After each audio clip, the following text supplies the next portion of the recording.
It's kind of ironic. Today, I'm well known as the driver who pulled Niki Lauda out of his burning Ferrari at the Nurburgring in 1976. Lauda was trapped in a ball of flame. That's certainly not what I wanted to be known for. In fact, when it happened, I shrugged my shoulders. I was kind of ticked off because I didn't get a chance to finish the race, but I walked away and continued on with my craft. Things happen and you do what you have to do. I would have been much happier if I had been remembered and known as a guy who won a world championship. But today, when people say Brett Lunger, Formula One racer, that tends to be what they remember. It's, again, not what I wanted to be known for, but life happens sometimes. My early childhood and young years were pretty typical. Went to school.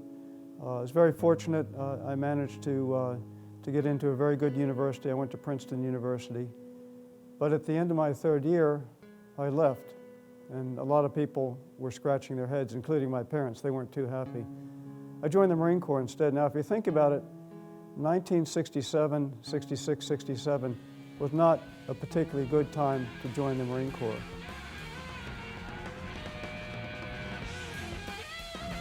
And yet, for me, it was important. I grew up, thanks to my father, with a sense of service. I felt that service to country was important. Perhaps that's not as important today for many people, but in my day and age, that was very important. Joining the Marine Corps was something that I had probably been pointed to for a long time. Often in life, you don't realize what you have until you're maybe 2 steps beyond it. Looking back, I certainly was blessed to have the parents and the family experience that I did have. A normal upbringing in many respects, but certainly sheltered and protective. Joining the Marine Corps obviously shattered that sense of protection. Here I was one day at Princeton University, then I get on a bus at 4 o'clock in the morning, go down to Parris Island, get off the bus, and there's a drill instructor shredding me, absolutely shredding me. And that was kind of a wake-up call. I suddenly realized that all the comforts and protection and privilege that I had growing up meant nothing in the Marine Corps. Then I went through the enlisted commissioning program, earned my bars, and went over to Vietnam as a second lieutenant. But I'll tell you what, that 1 year I had, or close to a year that I had as an enlisted man, was invaluable. Because as an officer, I had that year of experience on the other side of the table, understanding how the enlisted man lived, understanding how his world functioned. But the transition into civilian life was, in some respects, very difficult, in some respects, not difficult for me. In my last year of service, I knew what I wanted to do. I had certain goals that I had established for myself, and I used that period, my last year of service in the Marine Corps, to prepare myself for my new career upon leaving the Marine Corps. That career was automobile racing.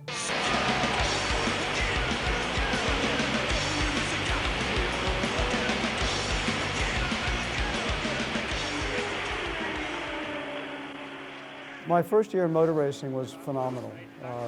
You got to understand, I was coming out of nowhere. I had some very good guidance from some people that were successful in motor racing.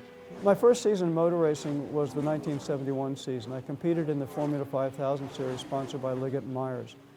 It was a very exciting series. They had some very good race car drivers, some Europeans, a couple of guys from Australia. There were only 8 races. And during that season, I won a race. I finished 3rd in the championship. And that was, number one, a surprise to many people, and number two, a good platform from which to develop the rest of my career. The Formula One circuit is pretty phenomenal. At the time, I didn't realize how special it was. It was not until I retired that I suddenly stepped back and realized, wow, did I actually do that? Because while I was driving at that level, I didn't see anything on either side of me. I focused on the task of going fast and winning races. That was all I could look at. I couldn't look at the party scene. I couldn't look at the circus that surrounded Formula One. I had to focus on my craft, and that's all I did. The competition was intense. There were a couple of races where they would only start 26 cars. The top 26 cars were covered by just over 2 seconds on the grid. That means if you miss a tick, you're out of the show. It was very intense competition, and yet I thrived on that. That became almost addictive, being able to challenge myself like that and to have to perform at that level. The incident at the Nurburgring in 1976 was pretty typical of the unsafe conditions that we were dealing with in motor racing at the time. I didn't know that as a driver. Again, as a driver, I didn't look around me and say, well, this track's safe, this track isn't safe. I got in the car and tried to do my job as well as I could. But the Nurburgring was particularly difficult. It's a long circuit in those days. It was a very long circuit, 14.2 miles to the lap. You can imagine the challenge of having safety crews around a track of that distance. Very difficult to do. The day that we raced was partly rainy, partly dry, and that's a challenge for a driver. Do you start on wet tires? Wet tires allow you better grip under rain conditions. Do you start on dry tires, which give you no grip at all if it's wet, but will be much faster when the track is drying out? Most of us started on wet weather tires. At the end of the first lap, the track was drying out, and a lot of the leading teams went in to change onto dry weather tires. I stayed out on the wets, and I continued on the second lap.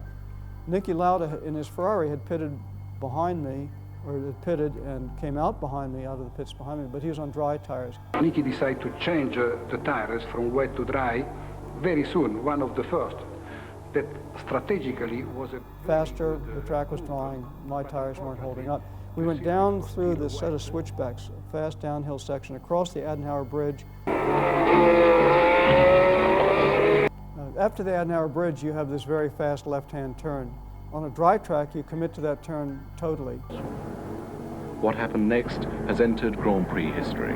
You're flat out, foot flat on the floor, sliding through the turn, fourth or fifth gear, and then down the road. With my tires, again, I was flat out. I committed the car to the turn, and just as I did so, I saw the debris going up in the air. Niki Lauda had gone through the turn ahead of me and had crashed on the exit. My car was committed to the turn. I had no way of controlling my direction after that. I went around the turn, slid down. I was able to slow the car a little bit, but I T-boned into Niki's car, which was burning across the track as I arrived. It was already on fire. The impact actually set off my fire extinguisher, which helped dampen the flames. I got out with the help of a couple other drivers that came on the scene after me. We were able to get Niki out.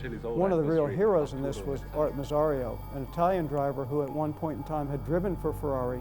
He knew their seatbelt configuration, which I did not know. It was different. When I first tried to get the belts undone, I couldn't do it. Art stepped in, undid the belts. I stood on top of the car and pulled Niki out.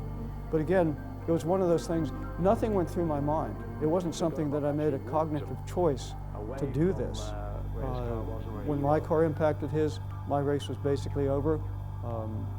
And you react. You don't think, you react. But that's training and preparation. That's being able to handle situations under stress. That's probably what allowed me to do that. But again, it's not what I wanted to be known for. I would have much rather have missed Niki Lauda, won the race, won the world championship, but that didn't happen. My transition away from motor racing was not an easy transition. Frankly, I didn't understand the importance of what I was doing before I left. I didn't understand how much of a part of me that had become. So when I left motor racing, I had to reinvent myself. Well, quite surprising to me, I developed a love for aviation. This is Meridian 816 Bravo Charlie instruments to India. It happened one year while I was still in motor racing.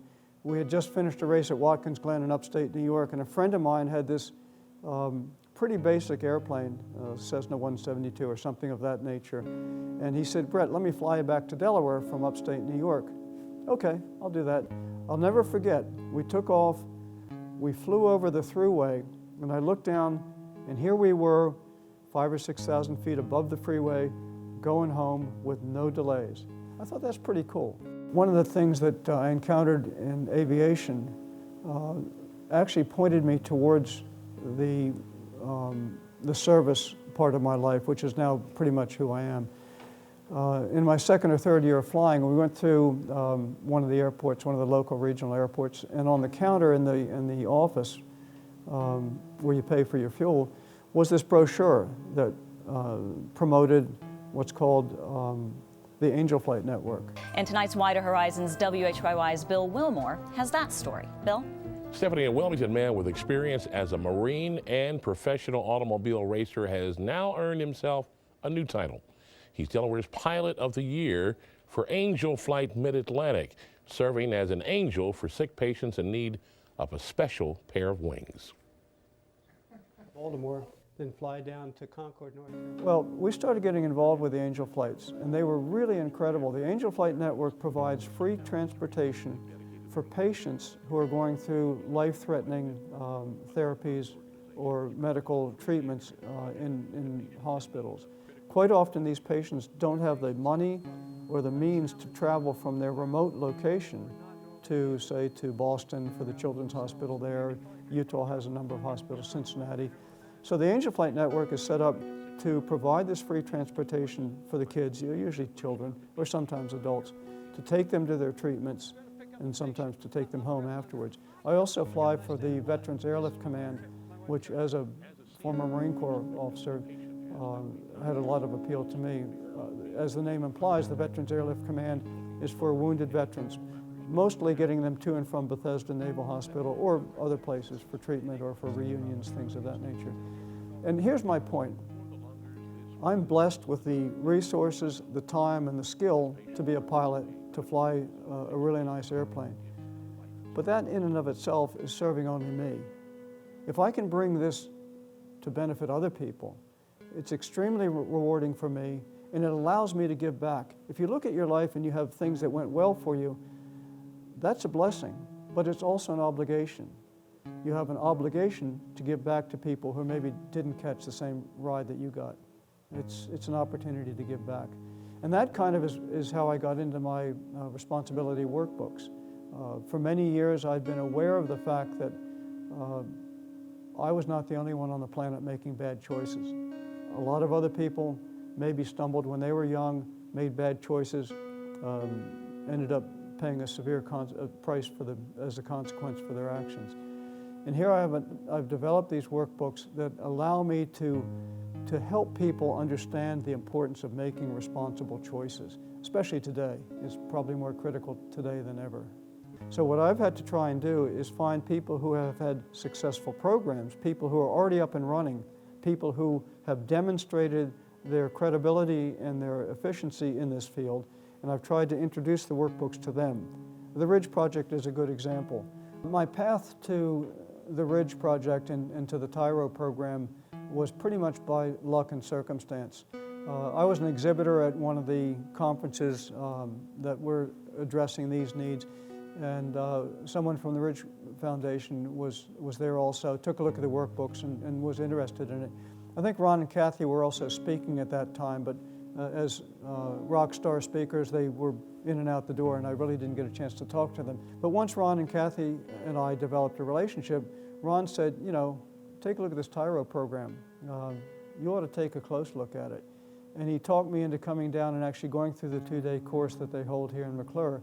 And I'll tell you what, I was blown away. I really didn't appreciate how powerful that program was.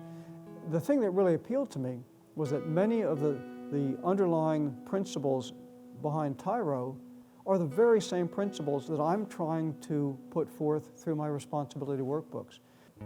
It was just overwhelming to be a part of that, to go through that process, to be able to understand and to see where TYRO fits in with my mission. It was gold. It was absolute gold. Going through the TYRO program was an interesting process for me. I'd never been that intimately involved with this transition that is so critical from incarceration back into the regular community. TYRO focuses on that. There's also a common thread in fatherhood. With TYRO, that is front and center for everything that is being taught and being encouraged. But I think TYRO can be an absolutely indispensable tool.